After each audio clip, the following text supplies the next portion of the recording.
Hi everybody, my name is Evelyn Garcia and today I'm going to be talking about monetary policy. So what exactly is this policy? Well, basically it's the demand side of economic policy, and what this refers to is the actions undertaken by a nation's central bank, which basically this bank controls the money supply to achieve macroeconomic goals that promote sustainable economic growth. Now, when it comes to understanding the whole concept of monetary policy, what it basically refers to is the process of drafting, announcing, and implementing the plan of actions taken by the central bank, currency board, or any other competent monetary authority of a country that controls the quantity of money in an economy and any other channels by which new money is supplied. So more specifically, monetary policy consists of the management of money supply and interest rates.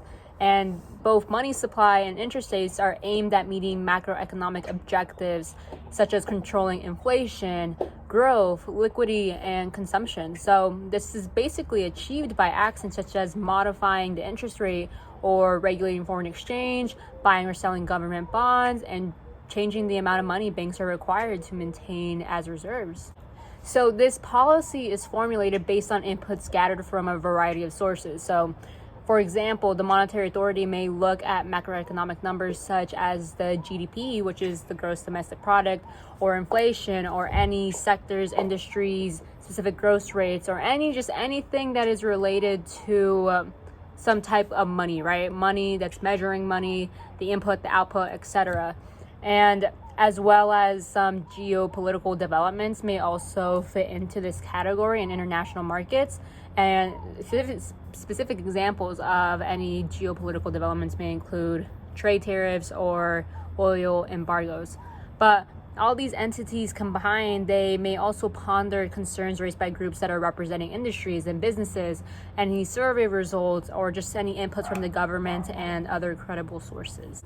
So monetary authorities are typically given policy mandates to achieve a stable rise in GDP and just maintaining foreign exchange, keeping the employment rate low, and just also contributing to inflation rates in a predictable range. And the Federal Reserve Bank plays a big role in this because it is in charge of monetary policy. So they're basically this bank is the boss, and then monetary policy is like an employee, if that makes sense, for an example, in the United States. So the FED is currently referred to as dual mandate, and what this means is basically to achieve maximum employment while keeping inflation in check. So the Federal Reserve Bank, they're basically responsible for balancing economic growth and inflation. And with that, they also have the goal of keeping long-term interest rates really, really low. And its core role, like the most important role of this bank, is to be the lender of last resort. So what this means is providing banks with liquidity and regulatory scrutiny to prevent them from falling apart or any panic from arising. So now there are different types of monetary policies. The first one would be expansionary, and basically if a country is facing any sort of high unemployment rate during a slowdown or a recession, the monetary authority can apply for an expansionary policy, and this policy is aimed at increasing economic growth and expanding economic activity. The other type of monetary policy is contractionary. Contractionary monetary policy refers to it just increasing interest rates and slowing the growth of the money supply rather than increasing it, which contributes to aiming to bring down inflation.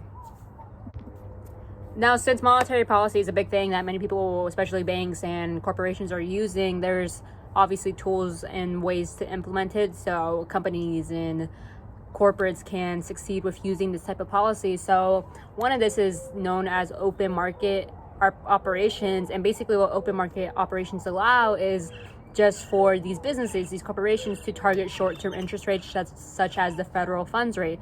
So basically the central bank adds money into the banking system by buying assets or removing it by selling these assets, and banks respond by loaning the money more easily at lower rates or more deeply at higher rates. It's just vice versa. So open market operations can also target specific increases in the money supply to get banks to loan funds much more easier, and by purchasing a specific quantity of assets, which is known as quantitative easing.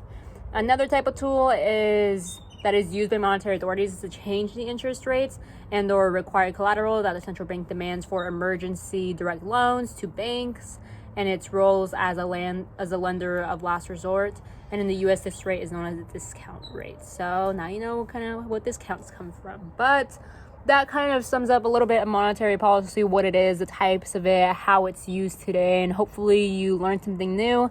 And yeah, so hopefully you enjoyed this video, that you learned something new about monetary policy. And yeah, thank you. Appreciate it.